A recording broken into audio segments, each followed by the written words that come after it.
হাবিব আল্লাহ কি 5টা কাম কই দিয়া আল্লাহর নবী কয় এ হযরত আলী শুনা তুমি যেতিয়া শুব যাবা শুৱাৰ আগত তুমি কি কৰিবা 4000 দিনার তুমি দান খয়রাত করে যাবা। আর 2 নম্বরটো হল তুমি যেতিয়া শুই যাবা কোরআন শরীফ এটা এক জিল খতম দি যাবা জোরে কওক সুবহানাল্লাহ। 3 নম্বর হল তুমি যেতিয়া শুই যাবা সেই অবস্থাত তুমি কি কৰিবা জান্নাত খরিদ লবা। 4 নম্বর হল তুমি এনে কই যাবা যেনেকৈ দুজন ব্যক্তি যুদ্ধ আছে তেওঁ মিলাই থৈ যাবা। আর 4 নম্বর হল তুমি কি কৰিবা তুমি সেইজন মালিক দুইজনকে কি কয় মিলাই থৈ যাবা জোরে কওক সুবহানাল্লাহ। এই 4টা বস্তু কি বস্তু শুনিল ভাই মুসলমান। হযরত আলী কয় ইয়া রাসূলুল্লাহ ইয়া হাবিবাল্লাহ মই 4000 দিনার কেনে কই মই শুৱাৰ কেনে কই দান খয়রাত কৰি থৈ যাম। আল্লাহৰ নবী ফৰমায় হযরত আলী শুনা তুমি শুই যাওয়ার আগত 4 মর্তবা 4 বার তুমি সূরা ফাতিহা তেলাওয়াত কৰি হৈ যাবা জোরে কওক সুবহানাল্লাহ। ফাতিহা 4 বার পড়িবা 4000 দিনার আল্লাহ রাসূল সদকা করা সমান সওয়াব পাই যাবা জোরে কওক সুবহানাল্লাহ। মারহাবা মারহাবা। আলী কয় এ আলী তুমি যেতিয়া হৈ যাবা কোরআন খতম কৰি থৈ যাবা। আলী কয় ইয়া রাসূলুল্লাহ কেনে কই কোরআন খতম কৰিম। আল্লাহর নবী ফরমায় এ হযরত আলী শুনা তুমি যেতিয়া হৈ যাবা সেই অবস্থাত তুমি 3 বার সূরা ইখলাস কুল হুয়াল্লাহ শরীফ পড়ি যাবা কওক সুবহানাল্লাহ সুবহানাল্লাহ সুবহানাল্লাহ। 3 বার কুল হুয়াল্লাহ পড়ি হৈ যায় গল এইজন ব্যক্তি একচিল কোরআন শরীফৰ খতম পালে কওক সুবহানাল্লাহ।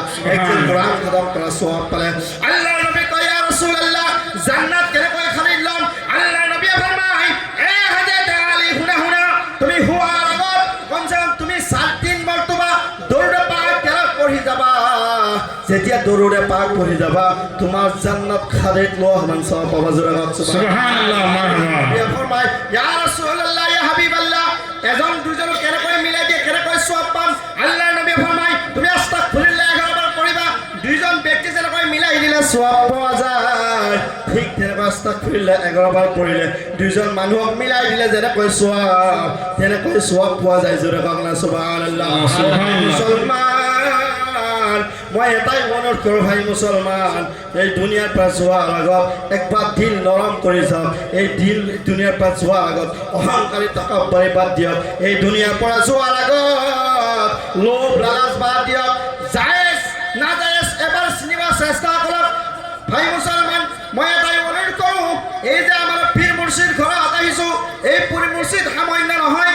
আল্লাহ রাব্বুল আলামিন ওসিলা তালাশ কৰি পাৰিছে আমাৰ ওসিলা ধৰিবলৈ বহুত ব্যক্তি এনেকুৱা ভাবো যে মুরিদ হলে আমাকে নামাজ রোজা পড়িব লাগিব আর মুরিদ নহলে নামাজ রোজা পড়িব নালাগে এনেকৈ কিছুমান ব্যক্তিয়ে ভাবা যায় ভাই মুসলমান।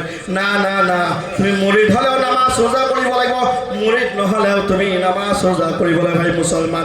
আলা হযরত আজিমুল বারাকাত মুজাদ্দিদুদ্দিন মিল্লাত রাহমাতুল্লাহ আলাইহি যেতে আলে রাসূল মুরিদ হইছিল বায়াত হইছিল ভাই মুসলমান। কেনেকুৱা বায়াত হইছিল আমাৰ আজি পীর মুর্শিদৰ ঘৰত আইছো পীর মুর্শিদৰ ঘৰত আমাৰ আখলাক কি না জানো পীর মুর্শিদৰ ঘৰত আহিবা আদব কি না জানো পীর মুর্শিদৰ আমাৰ সন্মান কৰিব না জানো তেওঁ ঘৰ পৰিলে ইজ্জত কৰিব না জানো।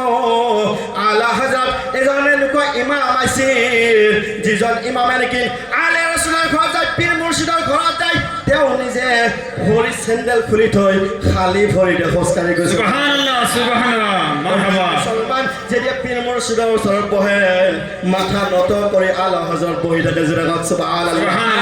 মুসলমান আলে রাসূলে কয় হে মোৰ মুৰিদান সকল শুনা কিয়ামতৰ দিনা আল্লাহ ৰাব্বুল আলামিনে মোক সৱাল কৰিব হে আলে রাসূল তুমি যে দুনিয়াত গৈছিলা দুনিয়াৰ পৰা কি লৈ আহিছিলা। তো আলে রাসূলে কয় হে মুৰিদান সকল মোক যদি আল্লাহ সুধিব মই সেইদিনাখন আল্লাহৰ ওচৰত কম ইয়া আল্লাহ মই একো লৈ আহিব পৰা নাই এটাই বস্তু লৈ আহিছো সেইটো বস্তু হল আলা হযরত আজিমুল বারাকাত সুবহানাল্লাহ। নারে তাকবীর নারে তাকবীর মস্তাকে আলা হযরত মস্তাকে আলা হযরত নারে রিসালাত নারে রিসালাত। ভাই মুসলমান এজন পীরে যদি আল্লাহৰ ওলি কিমান প্ৰনাশ কৰিছে যে নিজৰ পীরে কৈছে যে মোক যদি আল্লাহ খুদা মই মোৰ মুৰিদানক আলা হযরত পেশ কৰি দিম। এনেকুৱা মুৰিদ হবার চেষ্টা কৰক স্বাৰ্থলোভী মুৰিদ হবার চেষ্টা নকৰিব।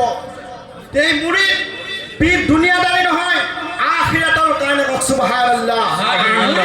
আপনি বায়াত হওয়ার চেষ্টা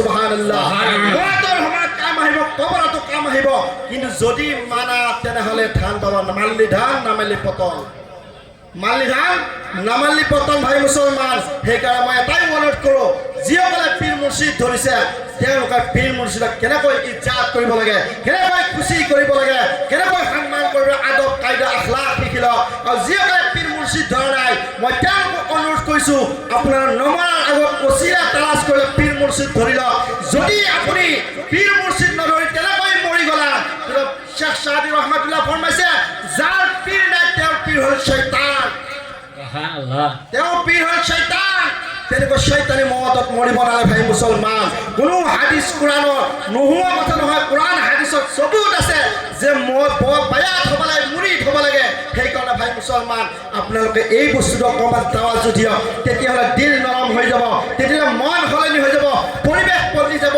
সেইকাৰণে ভাই মুছলমান মই এটাই অনুৰোধ কৰোঁ আপোনালোকে অকণমান নিজৰ ঘৰৰ পৰিয়াল আৰু আপোনালোকে অলপ বদলিবৰ কাৰণে চেষ্টা কৰক যিয়ে নহওক আল্লাহ লাখ লাখ শুক্ৰিয়া আজি আল্লাহ